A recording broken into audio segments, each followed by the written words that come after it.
Good afternoon, everybody, and welcome to Cyrsiau Carlam Cymru. Welcome to the third geography session, led again this evening by Miss Delor Davis. Nasatha, good evening. My name is Miss Delor Davis, and today we will focus on Unit 3, Global Governance. It will be impossible for me to cover the entire unit in 40 minutes. So today I will focus on the following aspects. So the concept of globalization and global flows, the classification and quantification of migration patterns, factors creating a shrinking world for potential migrants, factors driving international out-migration, recent drivers of migration into the UK, and global superpowers and international migration flows. Today, firstly, we will look at 3.2.1, globalization, migration, and a shrinking world. So what do we exactly mean when we say the term globalization? On the screen now is a pretty cool picture which shows flight paths across the world. This is one effect and one driver of globalization. So globalization is an umbrella term used to describe a variety of ways in which people are increasingly connected as a part of a complicated global system. So the increased movement of people, knowledge and ideas, goods and money across national borders is a part of globalization. An increase in the interconnection among the world's populations in terms of economy, politics, society and culture. Many associate globalization with modernization, the transformation of traditional societies into Western industrialized ones.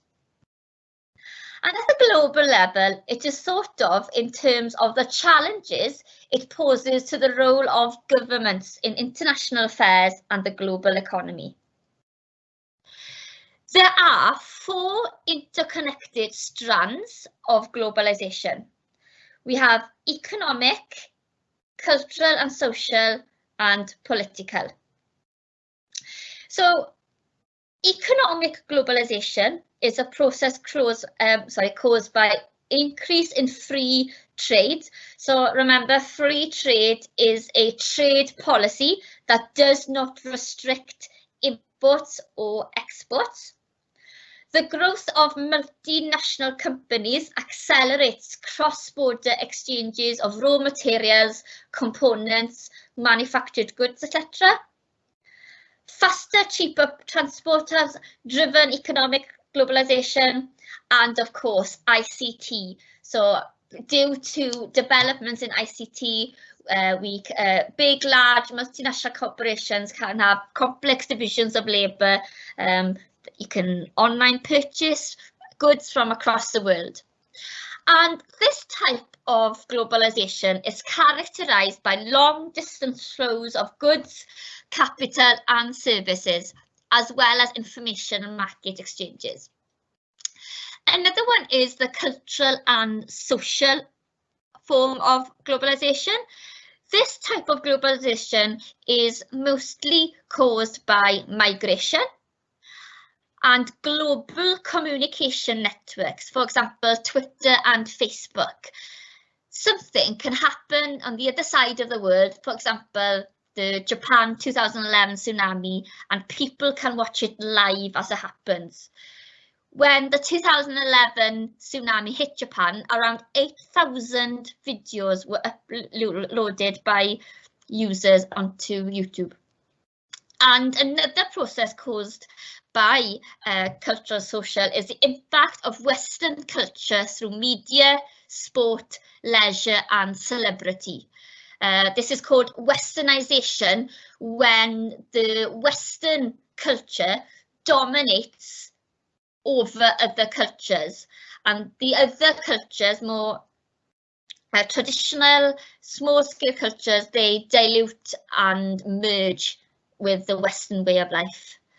And this is characterized by the spread of ideas, information and images. And we also have political globalization, which is caused by the growth of Western democracies and their influence on poorer countries. Trading blocs, for example, the European Union, where there's free trade within the nation's member states.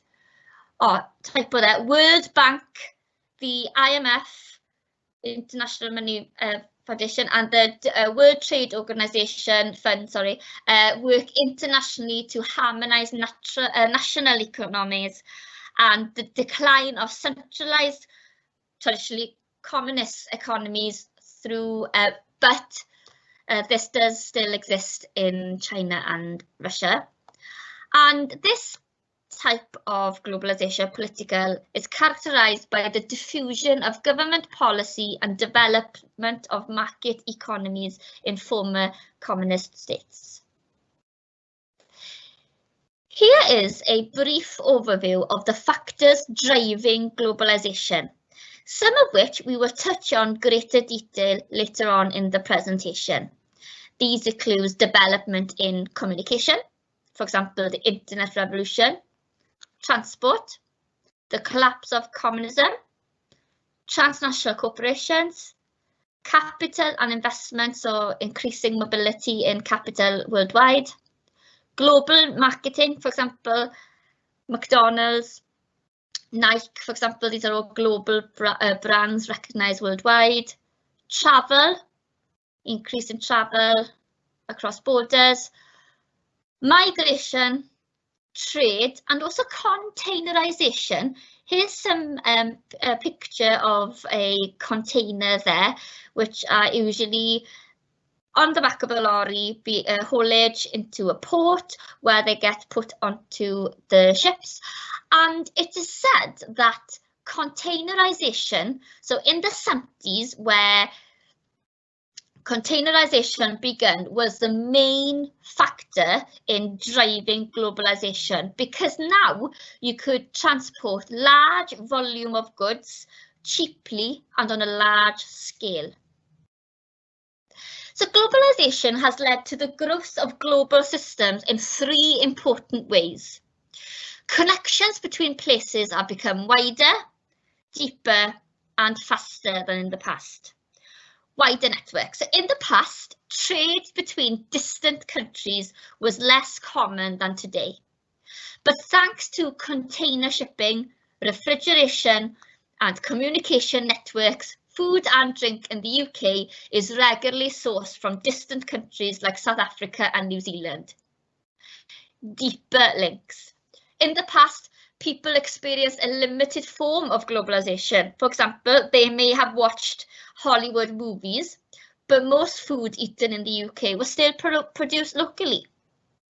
Clothes and goods were generally British in the early 1900s, but today, most of what we consume has travelled around the world.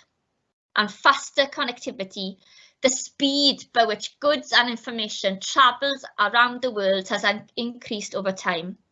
Today, we communicate in real time with people on the other side of the world using social media. In contrast, it used to take weeks for a letter to travel from London to New York. This image is a world seafood map, and it's just one example of the different kinds of global flows. Seen here is a proportional flow map where the width of the arrow represents the value. So the wider the arrow, the higher the value. One large flow here is the flow of seafood from Peru to China. China has a very large population, 1.3 billion and growing. China to USA, Russia to China, and Scandinavia to UK. WJC has divided global flows into four main groups. First one being the flow of food, resources and manufactured goods. Second flow is the flow of money and financial services. Third one is the flow of migrants and tourists. And the fourth one is the flow of technology and ideas. So first flow here on the screen is the flow of trade. For example, food, resources such as raw materials and manufactured goods. In 2015, the value of these commodities exceeded 25 trillion US dollars in value. One reason for the heightened activity is the rapid development of emerging economies. For example, China, India, and Indonesia. Those three countries combined have a population of 3 billion. Rising industrial demands for materials are also responsible. The second type of flow is the flow of migrants and tourists. In 2015, again, record number of people migrated internationally, either for reasons of work or survival. The value of international tourists trade has doubled in the 10 years between 2005 and 2015, and much of this growth can be attributed to movement within Asia. China now generates the highest volume of international tourists, and Europe is the continent that receives the highest tourist arrivals. And if I remember correctly, I think France is the country in Europe which receives the highest number of tourists. Third flow in this diagram is telecommunications. Global data flows has grown rapidly since the 90s. Much of this growth can be attributed to social media and on-demand media service such as Netflix or Prime. Faster broadband and computers have allowed communications to exist internationally, and global cities are seen as main hubs for financial services. So every day, huge capital flows are routed through stock markets in world countries where investment banks and pension funds buy and sell money in different currencies. Physical separation poses no obstacle to information flows between places in the internet age. The result is a borderless world, all connected by flow lines. So these are new terms, geography terms that I'd like you to start using. So one of them is emerging economy, and I touched on briefly in the previous slide. So emerging economies are countries that have begun to experience higher rates of economic growth, often due to rapid factory expansion and industrialization. These usually correspond with the World Bank middle income group and includes China, India, Indonesia, Brazil, and Mexico. And the global middle class. These are people with disposable income they can spend on consumer goods. Usually people with an annual income of above 10,000 US dollars a day or $10 a day.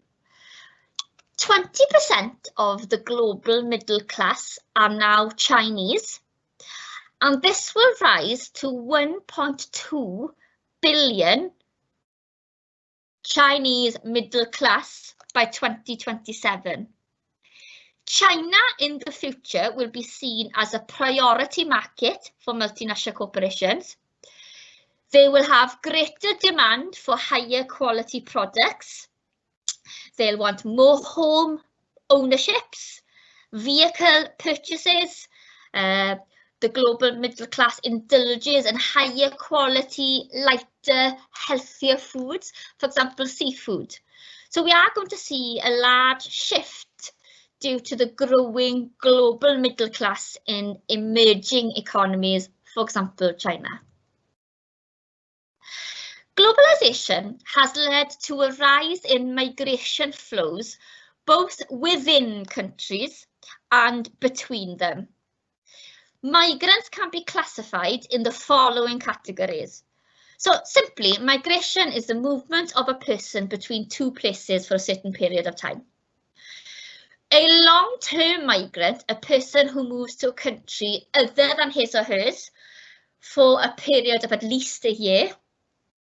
A short-term migrant, a person who moves for at least 3 months, but less than a year. Economic migrants are people who have moved voluntarily for reasons for work and the improved quality of life the higher earnings may bring. The majority of movers are economic migrants. And refugees are people who have been forced to leave their homes and to travel to another country. On the screen now, you can see pull and push factors. Push are factors that make people, that are forcing people to migrate.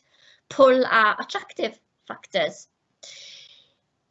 It is important to note that economic movers, or people who move for work, and refugee groups can sometimes overlap because it can be subjective. For example, views could differ on at which point does prejudice and persecution, which is a push factor, at which prejudice and persecution become so intolerable that people are compelled to leave their country.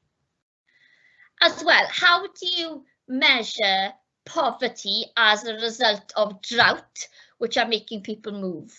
Okay, are they refugees, environmental refugees, or are they voluntary migrants because they are searching for a better quality of life? Okay, so they can overlap.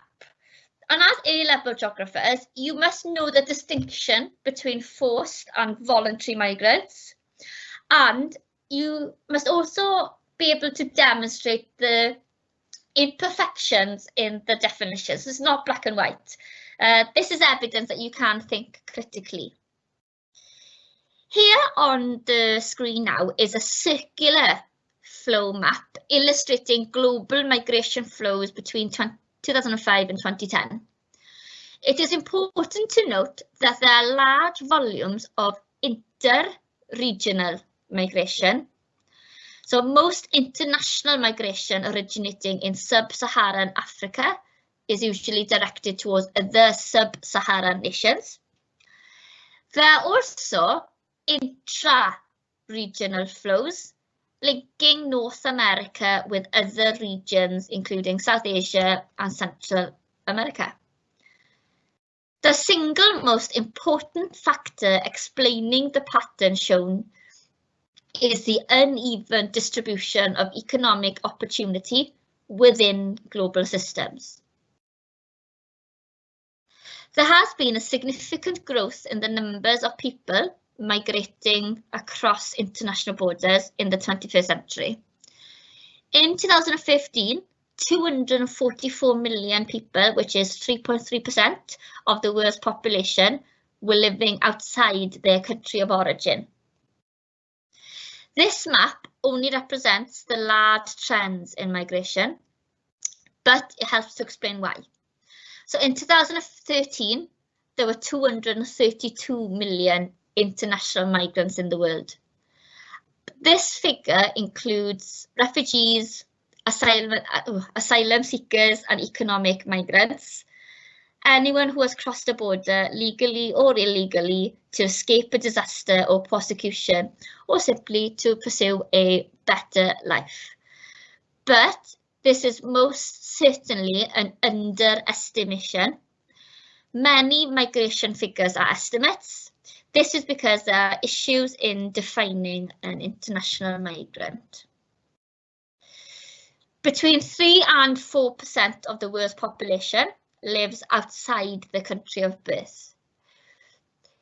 This percentage has not changed greatly over time, despite the fact that the number of people migrating internationally has risen This is because the total size of the world's population has grown too.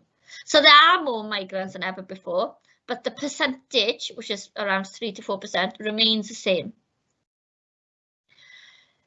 Between 1950 and 2015, world population grew from 2.5 billion to 7.3 billion. This graph here on the screen now shows how individual nations vary enormously in terms of the number or proportion of the population that is comprised of migrants.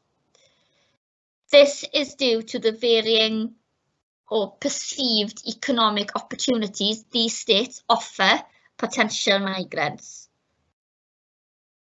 Another factor is differences in the level of each state's political engagement with the global economy. So, for example, in order for a country to become deeply integrated into global systems, its government may need to adopt liberal immigration rules. For example, Germany now have very liberal immigration rules. Important changes have taken place in the pattern of international migration in recent years. However, in the 70s and 80s, international migration was still directed mainly towards the developed world nations, such as destinations such as New York and Paris and London. The result was a core periphery system. The developed economic core, which is the core, benefited from a brain drain of skilled workers from the global south, including Indian doctors moving to join the UK's NHS. So Indian doctors, they're from the periphery going into the core. Since then, world cities in developing countries such as Mumbai in India, Lagos in Nigeria, and Dubai in the United Arab Emirates have also begun to function as global magnets for immigration. So the core periphery uneven distribution of wealth and power in the world. The core countries have strong economies and are politically powerful and stable. The periphery are weak economies and are politically unstable. As a result, people migrate from periphery countries to core countries. So, for example, here, a new term is backwash, which is the flow of people, investment and resources directed from peripheral to core regions. This process is responsible for the polarization of regional prosperity between regions within the same country, a development gap within the country. So here we have rural-urban migration within China. So China is an example of how global systems have encouraged rural-urban migration, given the sheer scale of backwash that happens in the 70s. So the migration of people from the green rural area into the coastal cities have been good news for China's economy overall. This relocation of 400 million rural people to the cities have given China a sight factor, which has attracted foreign direct investment because it has a large, modestly priced labour force. Here we have the core periphery at an international scale. So within the EU, free movement of labour has helped an international core periphery pattern to develop. The EU core region is South England, Northern France, Belgium, and much of Western Germany.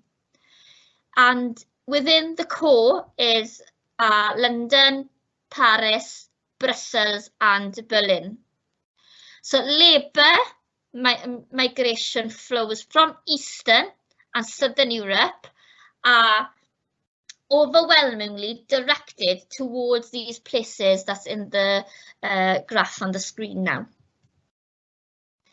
An increasing number of countries and their economies have become interdependent. Major bilateral corridors of traditional migration partnerships have remained strong, but in addition, new places of origin and new destinations for migrants have emerged as globalization has spread and developed. Okay, so inter-regional example, migration of highly skilled workers from China, India and Brazil to the USA.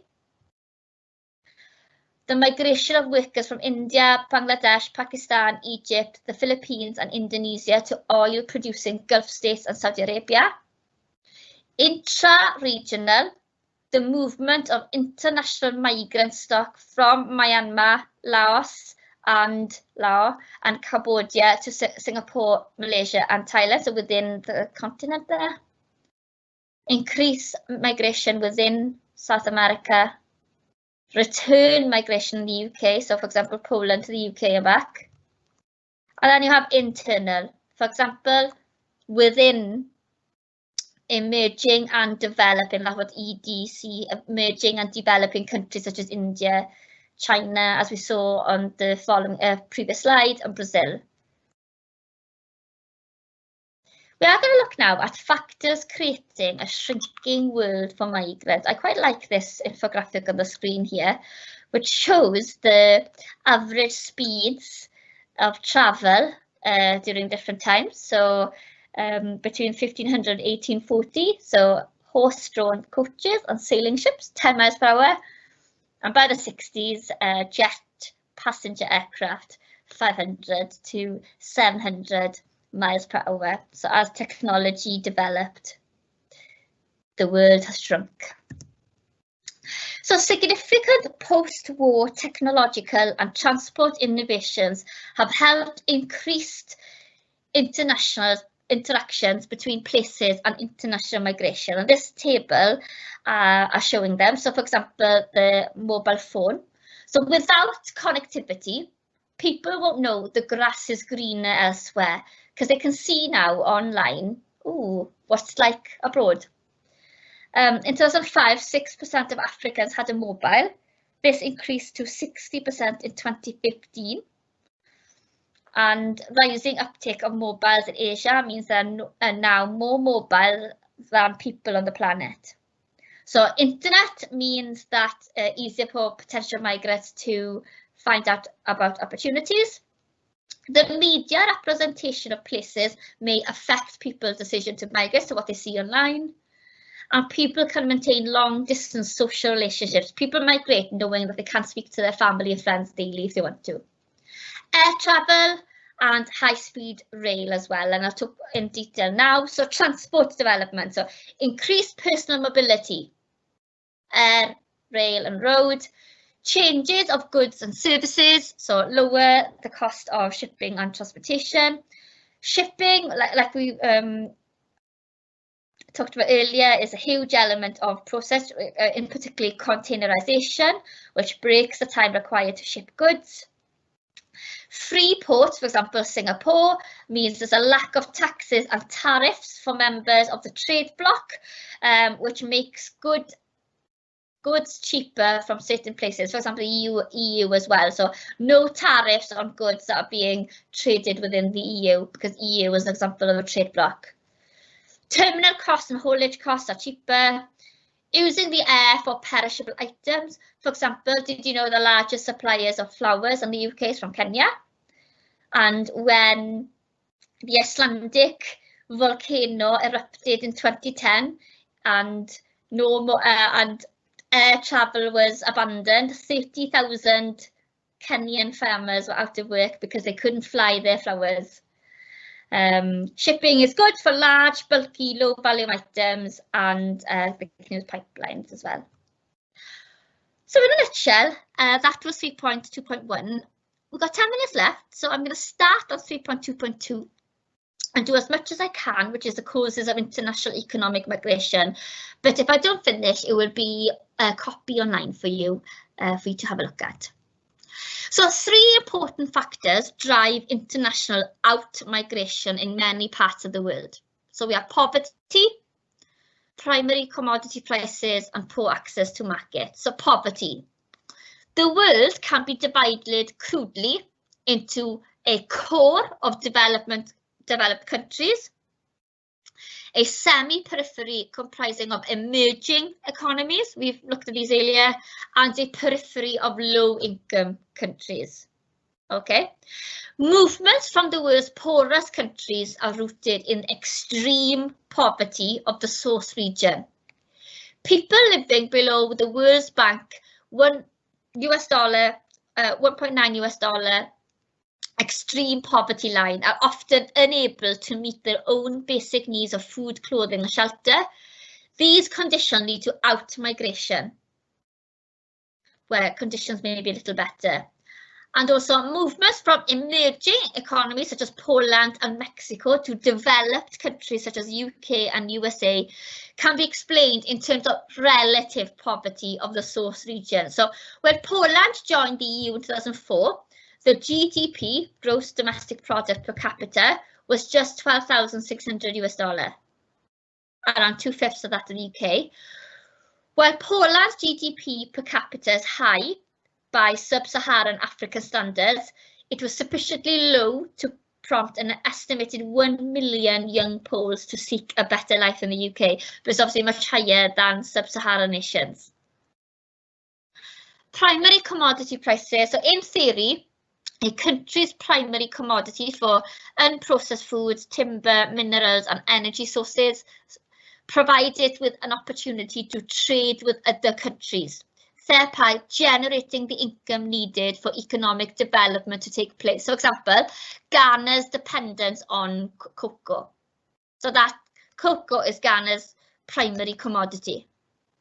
But countries that trade only in agricultural produce and raw materials do not always gain a good income. This means they have insufficient money to import expensive manufactured products from developed countries. So development goals of, for example, Ghana become harder to achieve without computers or specialized equipment. So as a result of persisting poverty, the out-migration of skilled, ambitious, and talented people can rob a country of its most valuable human resources, which is their brain drain, thereby creating even greater development challenges through the process of positive feedback. Now, positive feedback is a specialized geographical concept, and if you include something like this in your answers, you're showing characteristics of a 21st century geographer, and you will gain marks. And poor access to markets within global systems. So trade blocs such as the EU protect their own farmers by putting import tariffs on food imported from outside the bloc.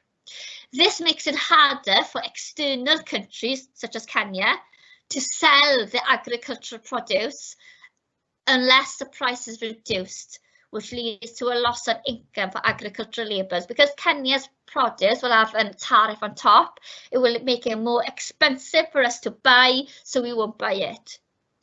So as a result, farmers may abandon their line and migrate to cities to find new employment. So another driver of international migration, and this is cultural and political. So key terms for that: diaspora, a dispersed group of people with a shared cultural background who have spread internationally from their original homeland. And post-colonial migrants, people who moved to the UK from former colonies of the British Empire during the 50s, 60s and 70s.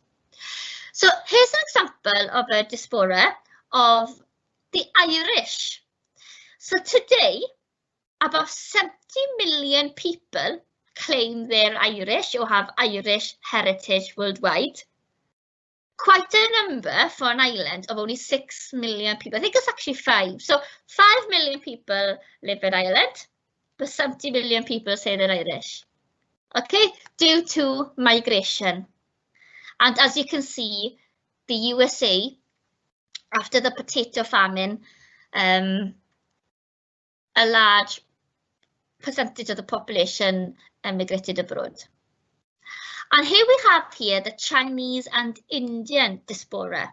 Okay, as you can see, they are mainly, the Chinese are mainly within the Asian nations.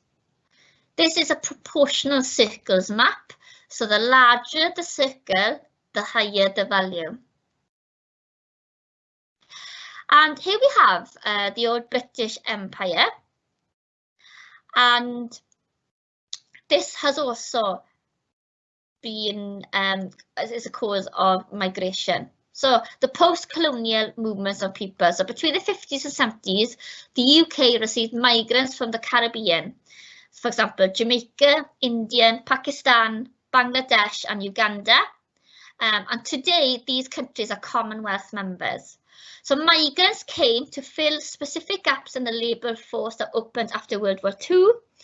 And they filled in gaps in labour. And I am not going to be able to look at superpowers in international migration now. I'll just quickly touch on what is a superpower. So a global superpower is a nation with the ability to project its influence anywhere in the world and could be a dominant force. So in order to be a superpower, you must have military power, political power, cultural and resources. And you need all four of these to become, and a good base of economy to become a superpower. I will look at, this is going to be available to you online, okay? It's just going into the role of superpower in migration. Before I end this presentation, I just want to touch on specialised concepts in geography, which I have referred to at the end of each of my presentations, because I want to emphasize just how important it is for you to use these concepts and to use them in the correct context. These will be of particular relevance in any synoptics, for example, risk or resilience. So globalization is a concept, adaptation, inequality, scale, interdependence, mitigation, place, power, you can talk about superpower there, representation. These are just some that I've picked out.